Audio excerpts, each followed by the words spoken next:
Sina walimu wa kuelezea siku kama hii. Ni siku isiyoelezeka, ni siku ambayo ulimwengu mzima ya wazao zinabashasha kusema siku kama hii. Lakini furaha tunakuwa nayo ndugu zangu Waislamu isitupelekee tukavuka mipaka ambayo Allah subhanahu wa ta'ala aliyotuwekea mwenyewe ndugu zangu Waislamu. Kwa kuona wanashindwa kushuhudia kwa hayo, ndipo wanazungumza kwa kuwaekea watu hivi kwamba furaha zao zina kikopo, wakasema kwamba laysa al-'ilmu liman labisa al-jadida innama al-'ida liman khafa al-'ida. Jamani, ida ni mtu ambaye aliyevaa kanzu mpya, aliyevaa baya mpya, huyo ndo atasherehekea hili. Hapana, hili ni kwa yule ambaye atakayefanikiwa kuishi siku hiyo, lakini akaepuka makatazo ya Allah subhanahu wa ta'ala, furaha yake akaisherehekea ikiwa ndani ya sheria ya nani? Ya Allah subhanahu wa ta'ala. Katika imani mzangu kwa huni ambao Allah subhanahu wa ta'ala amejalia kutuonyesha na Mungu katika sehemu kama hii, ni kuone uniazime masikio yoyo yenye kujaa Allah subhanahu wa ta'ala, na kuyachukua haya utakayozungumza na kwenda kuyafanyia kazi. Najua ni mengi sana kusema kwenye nyumba kusikiliza mawaidha, kwenye simu zetu kusikiliza mawaidha, sehemu mbalimbali kusikiliza mawaidha. Lakini leo nakuambia ndugu zangu Waislamu, nikuulize ndogo, hivi ni kwa nini ama unadhani ni sababu gani ambayo iliyopelekea nyoyo za wanadamu zikawa ni ngumu? Nyoyo za wanadamu zimekuwa ni kaswatul qulubi, ni nyoyo ambazo ni ngumu na ni susuamu, ni ngumu kuliko hata chuma wala jiwe. Mbona mawaidha zinasikiliza kama Qur'ani tunasikiliza, wengine ndio kwanza tumesoma, lakini mbona sisi ambao tumesoma, sisi ambao tunasikiliza mawaidha yale tunaambiwa ndio yale tunayofanya? Na ukiangalia huyu mtu ni 5 salawat, ni swala 5, subuhi yupo, dhuhuri yupo, asri yupo, magharibi mpaka isha yupo, mpaka hata qiyamul layl usiku anaswali, lakini hakuna asu kama huyo. Lillahi wa inna ilayhi raji'un. Niazime masikio hata kuzungumza wallahi billahi wa Allah aingize katika moyo wako, ikubadilishe. Kama ulikuwa na mtazamo ambao ni hasi, basi Allah asimike mtazamo chanya, ubadilike kwa yangu Muislamu. Nazungumza na moyo wako wewe, moyo ambao ni chafu, moyo ambao umejaza makapasi. Mimi siangalii kazi yako, siangalii kofia unaivaa, nazungumza na ndani ya moyo wako mwanadamu. Ndugu yangu Muislamu, unadhani ni kitu gani kilichofanya moyo wa mwanadamu umekuwa ni ngumu?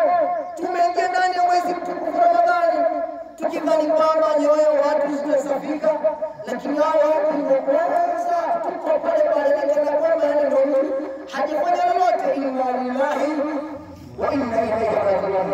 Ramadhani ngapi tumefunga ndugu yangu Muislamu? Alafu Ramadhani unafahamu msaada kwa kweli. Hebu angalia sasa kwa 40 Ramadhani zilizofunga nyuma hesabu zimekusaidia kitu gani wewe katika maisha yako? Zimekubadilishia mtazamo gani wewe mwanadamu? Hivi ulikaa chini ukajiuliza ni sababu hasa kwa moyo wako ni nini? Ikija Ramadhani nyingine wafanye kama kile Ramadhani inapita tena, pengineo kupunguza kiwango cha kufanya ibada, cha kufanya mambo ya kheri au kubadilika kuliko Ramadhani iliyopita. Nauliza swali ndugu zangu Waislamu, ni sababu gani ambayo wewe kwenye fikra zako unadhani ndio iliyopelekea nyoyo wanadamu imekuwa ni vigumu? Si mashehe, si maamuma, si maimamu, wote tumeingia katika dini kama hiyo. Watu tumevaa mashehe, tumevaa mustadi, tumevaa watu wametoka katika position ambazo ni nzuri, lakini kumbe sisi ndio maasi wa kwa ndugu zangu Waislamu. Inna lillahi wa inna ilayhi raji'un.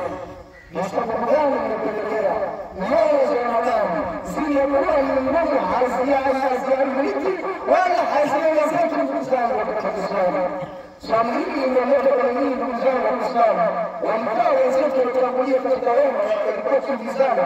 Ndipo mmoja katika wanachuoni akawa ameibuka na jibu akasema kwamba pale mtakapomwona mtu kwamba yeye amevaa sura aliyokuwa ni mwema, kavaa sura ya Abubakar, lakini ndani ya mwili wake ni ibilisi, msijiulize ni kwa nini mtume wake amekuwa ni mwema. Wakasema kwamba asili mtakasati wa mambo ya salawati, asili ya moyo wa damu kwa mwema, moyo wa damu haina mziki. Inasema swala kujua kwamba inna salata tanha anil fahsha'i wal munkar, swala inamkataza mtu kufanya maovu na machafu, lakini yeye kwanza anaswali kutoka hapa anafanya machafu. Usibabaike kujiuliza huyu mtu ni kwa nini moyo wake umekuwa ngumu kiasi hicho. Ni kwa sababu nyoyo ya damu imeelekezwa kufanya madhambi ya siri billahi Wamudu salawati madhambi ya siri ni ambacho kinaelewa ndugu zangu Waislamu katika ulimwengu. Angalia watu namna ambavyo walimezama katika kufanya madhambi ya siri. Wako tayari jamii fulani isimuone kwa yale ambayo wanafanya. Mtu yuko tayari mkewe asimuone kwa yale anayofanya. Mtu yuko tayari familia yake isijue kile anachokifanya, lakini hayuko tayari Allah subhanahu wa ta'ala asimuone kwa kile anachofanya. Allah anaweka mambo ya mtasika na sema ya kwamba yastaghfiruna minan nas wa la yastaghfiruna min Allah wa huwa ma'ahum bima yutuna ma la yarda min al-qawl. Allah anasema mwangalie mwanadamu jinsi alivyopinga, mwangalie mwanadamu jinsi alivyolofa, yuko tayari kujificha fulani asimuone, jamii fulani isimuone, kwa sababu jamii fulani imemweka katika position fulani, lakini hayuko tayari Allah subhanahu wa ta'ala asimuone kwa kile anachofanya. Inna lillahi wa inna ilaihi raji'un. Jiulize nafsi yako ndugu yangu Muislamu, bali insani ala nafsihi basira. Kila mwanadamu zije nafsi yake ni mjuzi zaidi.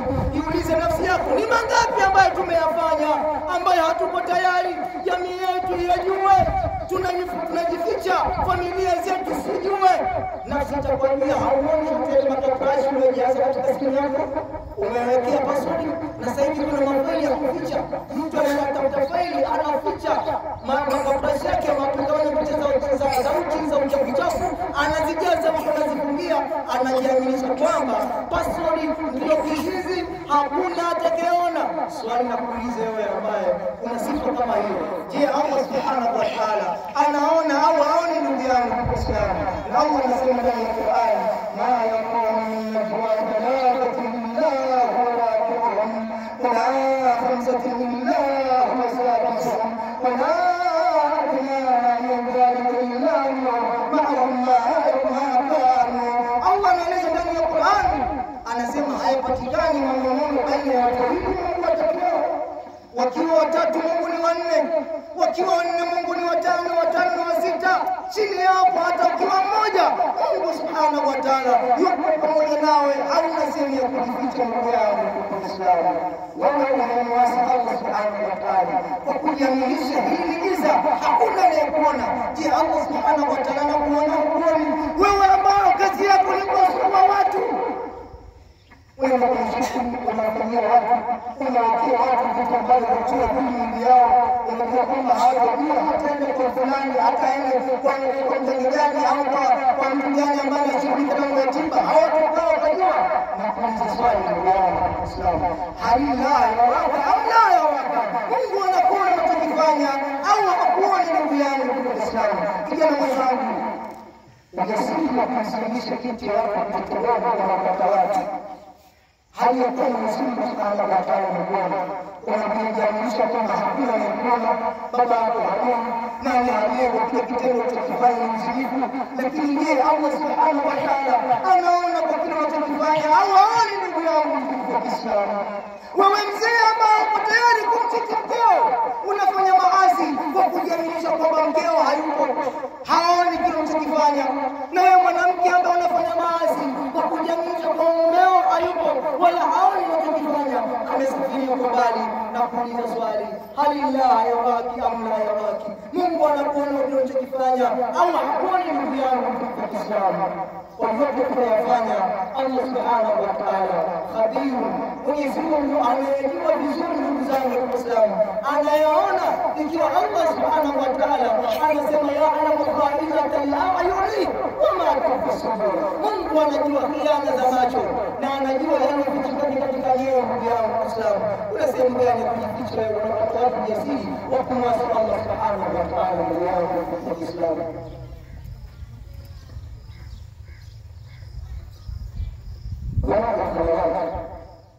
madhambi ya siri ni madhambi ambayo yanakufika katika ulimwengu, si mashehe, si maamuma, si walimu, wote tumezama huko. Wallahi watu tunafanya madhambi ya siri. Ndipo mmoja katika wanafunzi kujua madhambi ya siri ni kitu ambacho ni kibaya zaidi, akazungumza katika ajali, akasema kwamba law anasukabuni hasanatan لا بسلام عليام من يقال ولكتب على كرامة بهوام نشرب هنا سمع الله سبحان الله وفق الله لو أن الناس بأسلمة الجمال watu wetu walikuwa wanajua yale machafu na yafanya pale ninapokuwa niko peke yangu, hakuna yeyote ananiona, niko baina yangu mimi na Allah subhanahu wa ta'ala peke yangu tu. Yale ninayofanya basi la assalamu alayya man yalqani, angeligoma kunitolea salamu mimi yule ambaye kila siku napita pale ananipungia mkono, shekhi assalamu alaykum wa rahmatullahi wa barakatuh, tena ananisalimia kwa bashasha na ananisalimia huko kifani. Huyu ndiye nilikuwa najua yale ambayo mimi nayafanya pale ninapokuwa peke yangu. Siku hiyo nilikuwa ndo mwanzo na mwisho kunitolea salamu. Wale watu ambao kama walikuwa wameniweka katika position ya habari nzuri ya kuniheshimu, siku hiyo kwa ningelidharau, ningelitoka katika position nzuri, ningeingia katika position ambayo ni mbaya, haielezeki. Mwisho akasema kwamba Mungu anasikia wala unasafiri Allah subhanahu. Jamani, lau si Allah kufikiri kwa ile ambayo tunayafanya, wallahi billahi wallahi tungetolea.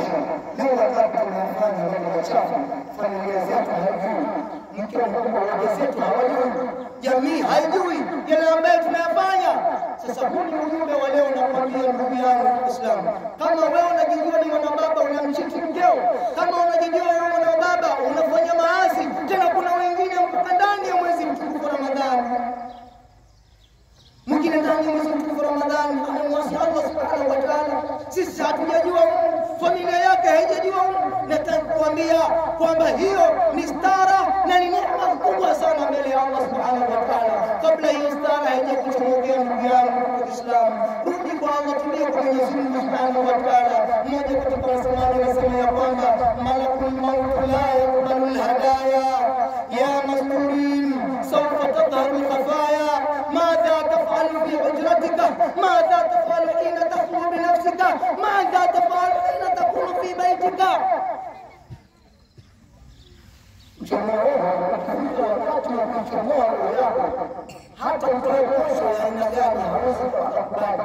Leo askari ama unapotumia kukamata yeye kumpata hongo, ukajifanya kabla ya kushika lakini umonyoka, lakini huyu hakubali hongo ya namna yote. Enyi ambao mnafanya maasi, mnafanya madhambi, na Allah bado anaendelea kuwashtaki kwa ile mnayofanya. Sawfa tadhharul khataya. Jamani, muda si punde yatajidhihiri yale ambayo mnayofanya. Madha tafalu bi hujratika, ulikuwa ukifanya nini katika chumba chako? Nini kitu gani ulikuwa ukifanya pale ulipokuwa peke yako?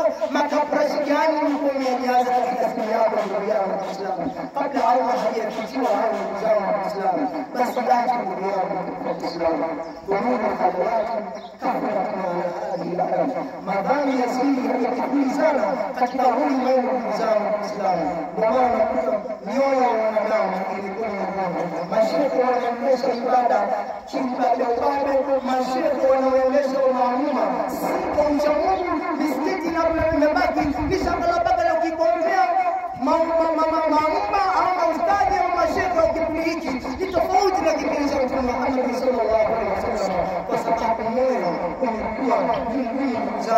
Uislamu. Na hakuna ambayo ni sehemu kubwa ambayo shetani huwa na kimbilaki kubwa zaidi kama vile katika moyo wa mwanadamu. Katika moyo wa shetani anajua kwamba moyo wa mwanadamu ndio new generation ya mwili mzima. Akiukamata mwili wako ndio amekamata mkono wako, ndio amekamata jicho lako, ndio amekamata mguu wako. Kiungo chote cha mwili wako kitafanya kile ambacho moyo wa mwanadamu unapenda. Ndugu yangu wa Kiislamu, ulama wakasema kwamba ikiwa kwa maisha yako una sifa za kufanya madhambi ya siri, nikizungumza madhambi ya siri maana ni madhambi ambayo uko tayari watu wasiyejua yale unayofanya, tena yani unalinda kwa hali na mali usiyejua unayofanya, basi jiandae na kufikwa na majanga aina tatu. Jiandae na kufikwa na majanga aina tatu. Janga kuu litakalokupata hapo wewe, kwanza wakasema ya kwamba anta takunu siddiqan lishaitani, wewe katika ulimwengu utaishi hali ya kuwa wewe si mfuasi wa Mtume, si mfuasi wa nani, bali wewe utaishi katika ulimwengu hali ya kuwa ni rafiki wa nani? Wa shetani. Allah subhanahu wa ta'ala asema ومن أشبعه بذكر الرحمن نقيض له شيطانا فهو له قرين.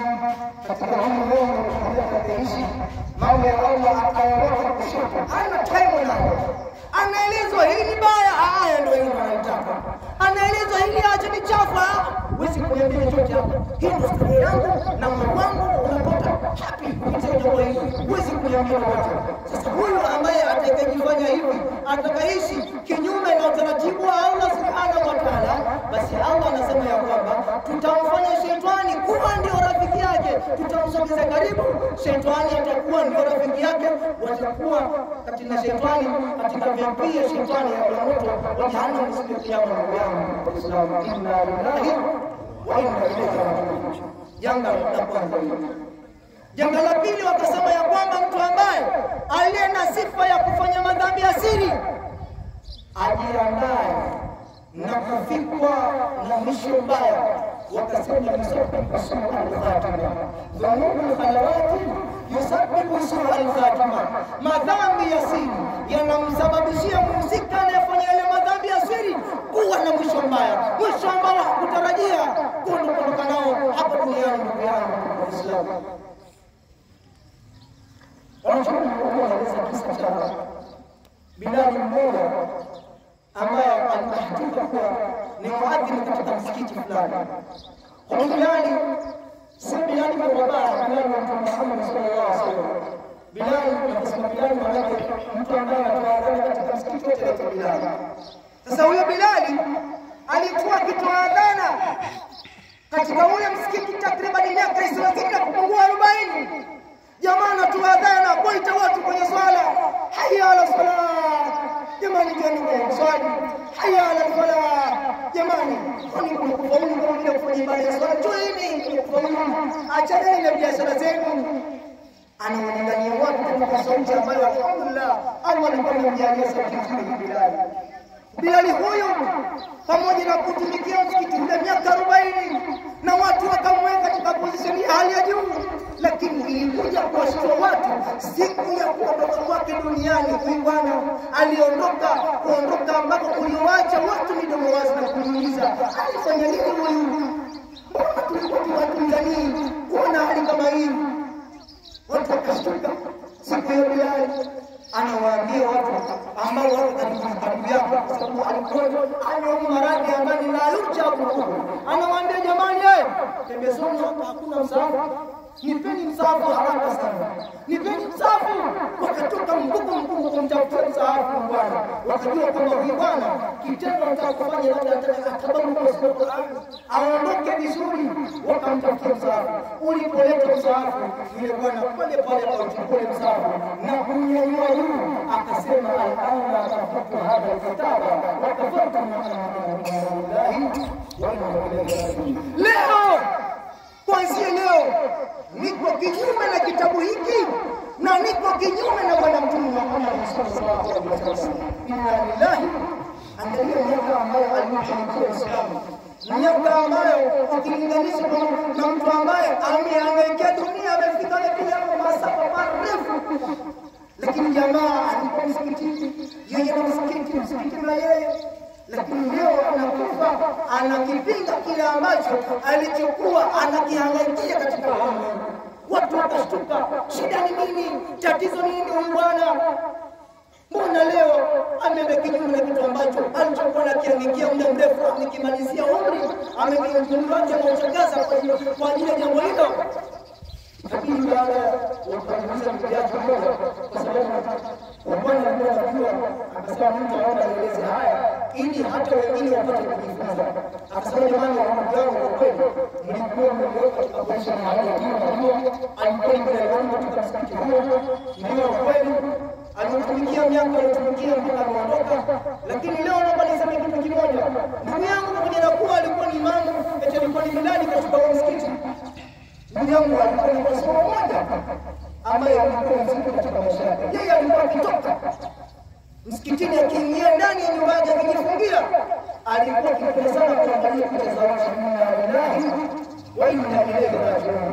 Angalia ndugu zangu Waislamu, amejifungia ndani ya chumba chake, anamwasi Allah, anamstarehesha mwili wake, shahwa zimempanda, anafanya matamanio yake anachokitaka. Ndugu zangu wa Kiislamu, hatimaye anabomoa mambo ambayo ameyafanya katika miaka 40 yote imekubomolewa kwa sababu ya jambo moja tu ambalo amelifanya. Kwa inna lillahi wa inna ilayhi raji'un.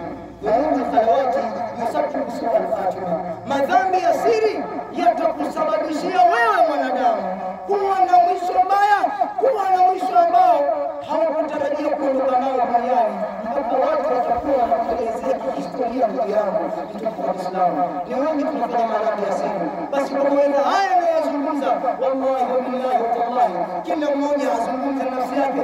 Nafsi itakwambia wewe mwanadamu, vipi kwani haujui hata lile unalofanya wewe ulimfanyia mtu fulani akatoa katika sehemu kitu fulani kwa sababu tu ya kutaka madaraka sehemu fulani, lakini hakujua kwamba ni wewe, akamsingizia mtu mwingine kwamba wewe ndio ulifanya. Tunafanya madhambi mengi sana. Nafsi itakwambia umekula mali za Waislamu wapi wewe ambazo Waislamu hawajui. Wewe umekula, watu wanajua zimefika sehemu zika, lakini wewe umezipeleka kushoto, umetengeneza kwa ajili ya msikiti, umetengeneza kwa ajili ya mayatima, lakini zile pesa kumbe hazikufunga mayatima wala msikitini. Wewe umezipeleka sehemu ambayo Allah subhanahu wa ta'ala haitaki. Ndugu zangu watu wa Kiislamu,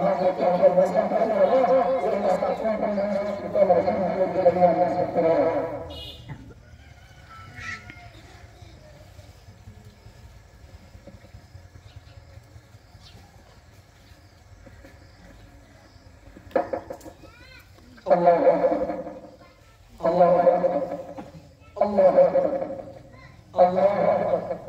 الله الله الله الحمد لله الحمد لله على كل حال، ثم الصلاة والسلام على أشرف الأنبياء والمرسلين وعلى آله وصحبه ومن تبعهم بإسلام إلى يوم الدين. Mzangu Muslimani, katika khutba ya pili ambayo inaendeleza khutba ya kwanza, na bila kusahau mzangu wa Kiislamu, ningependa katika khutba ya pili pia kuelezea pamoja na kuhimiza nafsi yangu kushikamana swala zima la kumcha Allah na kuzielekeza sifa na amani moja kwa moja zilizofunuliwa na Mtume Muhammad sallallahu alaihi wasallam. Sio kukumshia amani ya mazungumzo yetu ni kwamba ni kitu gani hasa kilichopelekea kikaifanya mioyo ya wanadamu imekuwa ni migumu, haiambiliziki kuswali tutakaposwali, lakini bado tuko pale swala hazitusaidii chochote. Yani ni mtu kana kwamba hajaswali, wote angalia taswali kama mtu swali, unakuta mwili ndio uko ndani ya swala, lakini akili vitu vyote viko nje ya swala. Pengine hata imamu akiswalisha tusikia imamu naye kuna Allahu akbar wala asalimu inaanza sote sisi tumaliza hapo kisha habari khatibu naye anakuja na piga ni 45 ya moyo unakufa. Inna lillahi wa inna ilaihi raji'un. Nikifanya tunachofanya leo ndio tunapata kuona madhambi ya siri Ujikuta ni watu wengi tunaingia kufanya madhambi ya siri na kuzana Kiislamu ambayo tunafanya, hatutaki jamii ijue. Tumefika kuelezea majanga ambayo utayapata ukiwa na sifa ya kufanya madhambi ya siri. Tunajua la kwanza kama utafanya kwa shetani, lakini jambo la pili jiandae na kufikwa na mwisho mbaya. Ndugu zangu wa Kiislamu, naenda kumalizia jambo la tatu. Jambo la tatu wakasema kwamba jamii ya salawat taj'al Allah amala khaba'an maghfura. Ukiwa na sifa ya kufanya madhambi ya siri inafanya Allah subhanahu wa ta'ala, hata kama umefanya jema kubwa kiasi gani katika ulimwengu, wewe ni ustadhi, umekaa ukafundisha watu na ukafundisha watu, wamefanya mema kwa sababu yako, umesaidia mayatima, umejenga msikiti, umechimba kisima, umesimama usiku, Ramadhani umefunga, qiyamul layl ndani ya Ramadhani zote umefanya. Hizi zote Allah subhanahu wa ta'ala tajalahu khaba'an maghfura, anazifanya ni kuwa ni vumbi lenye kupeperuka na kuishia wali. Wajibu wa Mtume Muhammad sallallahu alaihi wasallam pale ambapo Mtume alikuwa na masahaba kama akawasomea hadithi ya Mtume, la alamanna aqwaman yawma al-qiyamati, la alamanna aqwaman yawma al-qiyamati ya'tuna bi a'malin amthali jibali tihama bayda'a fayaj'alaha Allah khaba'an maghfura. Mtume aliwaambia maswahaba, na hapa watajajua, na hapa watajajua, na hapa watajajua jamaa siku ya Kiyama. Watakuja watu kutoka duniani, hawa watu wamefanya mema, ukubwa wa mema yao waliofanya ni sawasawa na mlima wa Tihama ambao ni mweupe, mlima mkubwa zaidi. Yani ukubwa wa mema waliofanya duniani ni sawasawa na mlima ambao Mtume anaeleza Tihama. Lakini pamoja na kuwa mema yao yana ukubwa kiasi kama hicho, Allah subhanahu wa ta'ala atayafanya kuwa ni khaba'an maghfura, ni vumbi lenye kupeperuka na kuishia hewani. Masahaba walipoelezwa kipengele hiki walishtuka mbele ya Mtume Muhammad sallallahu alaihi wasallam, wakamwambia ya Rasulullah, sifhum lana jalihim lana la nakuna minhum wala na'lam.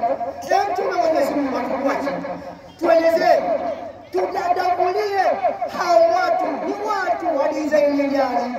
Yawezekana sisi ni katika hao na wala hatujui, tuelezee Mtume Mwenyezi Mungu subhanahu wa ta'ala. Kama Mwenyezi Mungu akaelezea akawaambia, innahum qawmun, hao ni watu ambao wanatokana na ngozi zenu na watu ambao ni ndugu zenu.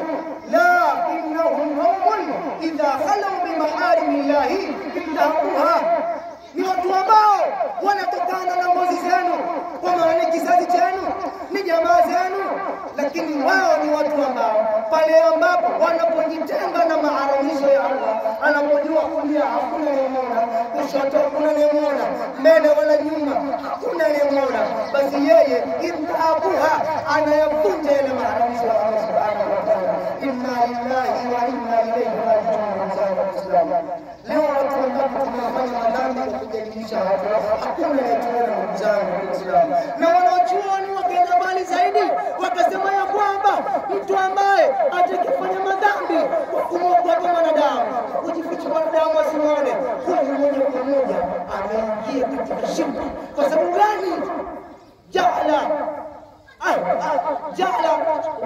ahwana, kwa sababu amefanya au amefanya uoni wa Mwenyezi Mungu subhanahu wa ta'ala ni dhaifu, kwa maana ameulinganisha ule uoni wa Allah ni sawasawa na uoni wa binadamu. Tayari umeshaingia katika shirki kubwa sana. Ndugu yangu Waislamu, mimi nicho ndani ya chumba changu na yafanya wewe uyaone, niliyojaza katika simu yangu wewe uyaone, na mambo ambayo penye leo niko peke yangu sehemu yote hiyo wewe uyaone, lakini Allah subhanahu wa ta'ala anayaona. Basi Hivyo hivyo hata wewe utakapofanya mambo kama haya ndugu zangu Waislamu, ukajificha jambo watu wasikuone, basi tayari unahesabika umelimaliza. Hata Allah pia anaona mambo yangu Waislamu, na aliyakuwa ana tumeona mwanzo na yakulu min najwa thalathah huwa rabi'uhum, hayapatikani maneno baina ya watu wawili Mungu anakuwa ni wangapi? Ni wawili, wakiwa wawili Mungu watatu, watatu wanne. Hakuna sehemu kujificha mambo yangu Waislamu. Ashimba Al-Ahkam anaeleza anasema leo kusoma akiitwa Al-Ahkam. Sheikh Al-Ahkam anasema kwamba idha nada'atka an-nafs للبدن والنفس داعية إلى الإسلام فاستحي من نظر الله وقل لها يا نفس إن الذي خلق الظلام يراني، يا نفس إن الذي خلق الظلام يراني، ماذا تقول لربك فليرى. Ikiwa nafsi yako itakuita mwanadamu kwenda kufanya machafu, kwenda kufanya mambo ambayo hayampendezi Allah subhanahu wa ta'ala, na sifa ya nafsi yenye kumuita mwanadamu kwenda kufanya machafu, basi ustahili na mambo ya mwanadamu. Kuona aibu basi usiamtazame na kwamba Allah anakuona kwa kile unachofanya. Iambie nafsi yako, ya nafsi, nafsi yangu usijiaminishe kwa ile giza. Huyu aliyeumba ile giza ananiona, ananiona leo kwa hapo na masahaba subhanahu wa ta'ala kwa kujiaminisha giza wao usiku na mambo yao kwa kujiaminisha muziki. Hakuna aliyeona mtu na huyo, lakini Allah subhanahu wa ta'ala anaona. Mtu anafanyia mtu mbaya usiku na kuchimbia katika nyumba ya mtu usiku, inna lillahi wa inna ilaihi raji'un, akijua hakuna anamuona, lakini Allah subhanahu wa ta'ala anaona. Aksha mahmuda wa kasal khalid unaogopa kiumbe, unamsahau Muumbaji ambaye ndio aliyokuumba. Unamuogopa kiumbe ambaye anaenda chooni kama wewe, uko tayari asikuone kwa yale unayofanya, lakini hauko tayari Mwenyezi Mungu Subhanahu wa Ta'ala asikuone kwa yale ambayo unafanya. Ndugu zangu watu wa Kiislamu, haya nimezungumza mambo ya wenzetu, yasikuone wenzetu, yaibadilishe wenzetu, kwa sababu wanashatamia jambo la nafasi kwa mwanadamu ala jambo masalih.